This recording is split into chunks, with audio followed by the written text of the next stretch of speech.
आप जी के सामने है और लेखक संत रामपाल दास महाराज, प्रकाशक प्रचार प्रसार समिति, सतलोक आश्रम बरवाला, जिला हिसार, हरियाणा, भारतवर्ष।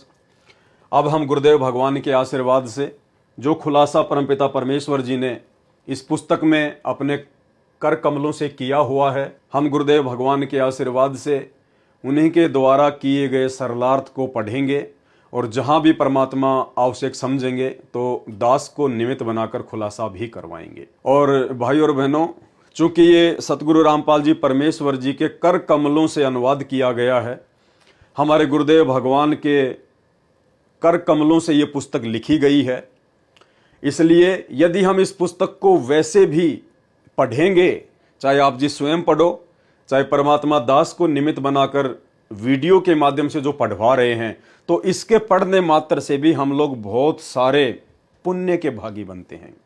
तो सभी भाई बहनों ने बहुत ही ध्यान से इसको पढ़ना है, क्योंकि हमारे अंदर धीरे धीरे परमेश्वर के आशीर्वाद से उनका ये तत्व ज्ञान समाहित होता चला जाएगा।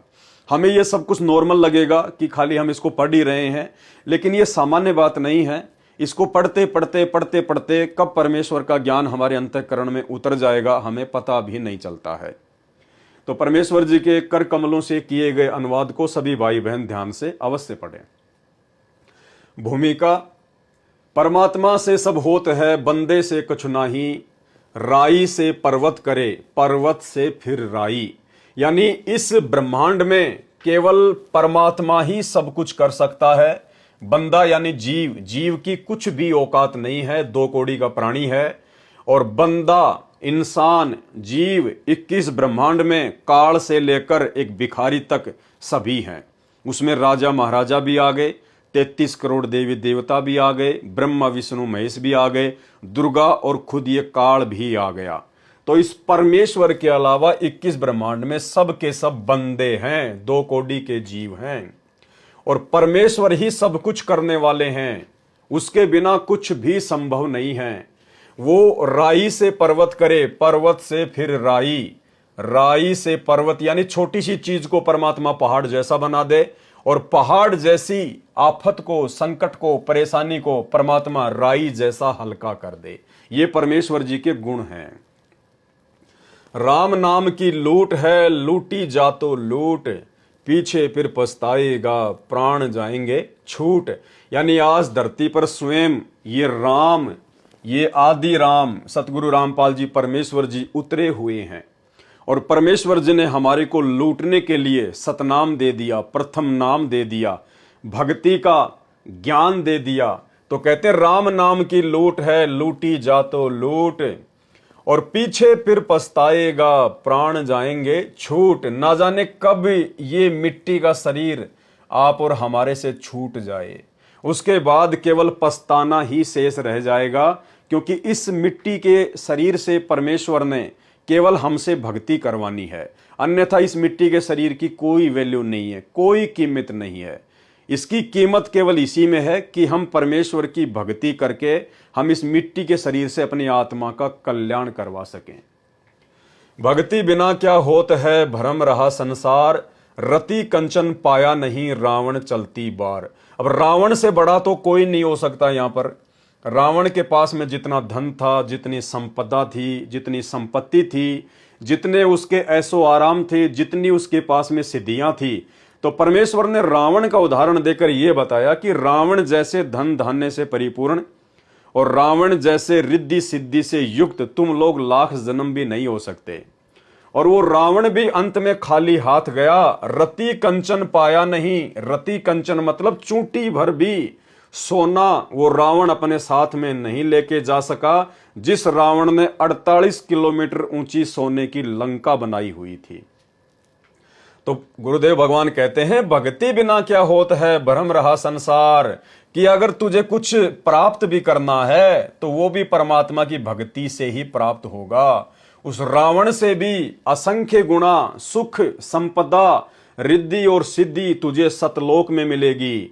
4 मुक्ति जहां चंपी करती, माया होरी दासी, और दास गरीब अभय पद पर से वो मिले राम अविनाशी।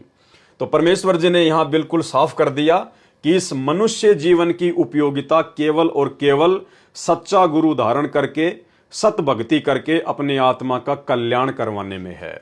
भक्ति बिना क्या होत है, भरम रहा संसार, रति कंचन पाया नहीं, रावण चलती बार। कबीरा सब जग निर्धना, धनवंता ना कोय, और धनवंता सोई जानिए, जापे राम नाम धन होय। क्लियर कर दिया सतगुरु रामपाल जी परमेश्वर जी ने कि इस संसार में जिसके पास में राम रूपी धन है, राम का मतलब कोई त्रेता युग में जन्मे राजा दशरथ के पुत्र से नहीं है। राम का मतलब वो राम जो राम से भी पहले था। राम राम सब जगत बखाने, आदि राम कोई बिरला जाने। गुरुदेव भगवान ने बताया कि दशरथ पुत्र श्री रामचंद्र जी का जन्म तो त्रेता युग में हुआ था, जबकि उससे पहले तो सतयुग था। सतयुग में भी इंसान थे, सतयुग में भी भक्ति होती थी राम नाम की। तो वो राम कौन था जो श्री रामचंद्र जी के जन्म से पहले भी उसके नाम की महिमा सतयुग में थी। तो परमेश्वर कहते हैं कबीरा सब जग निर्धना, कि उस राम नाम की कमाई के बिना जो राम आज धरती पर सतगुरु रामपाल जी परमेश्वर जी के चोले में प्रकट है, और राम नाम धन यानी सतगुरु रामपाल जी ने हमें जो प्रथम नाम दे दिया, जो सतनाम दे दिया, वो वास्तव में राम नाम धन है। तो गुरुदेव कह रहे हैं कबीरा सब जग निर्धना, धनवंता ना कोई, और धनवंता सो जानिए, जा पे राम नाम धन होए। आज इस संसार में चाहे कोई किसी देश का राष्ट्रपति क्यों ना है, प्रधानमंत्री क्यों ना है, चाहे कोई सबसे बड़ा धनवान व्यापारी क्यों ना है, कहते हैं वो भी खाली हैं अगर उनके पास सतगुरु रामपाल जी परमेश्वर जी की शरण नहीं है। यदि उनके पास सतगुरु रामपाल जी परमेश्वर जी की यथार्थ भक्ति नहीं है, तो परमात्मा कहते हैं इस दुनिया में, इस संसार में, चाहे कोई अपने आप को कितना ही बड़ा पदवान समझे या धनवान समझे, परमात्मा कहते हैं वो तो सबसे बड़ा निर्धन है, वो तो गरीब आदमी है।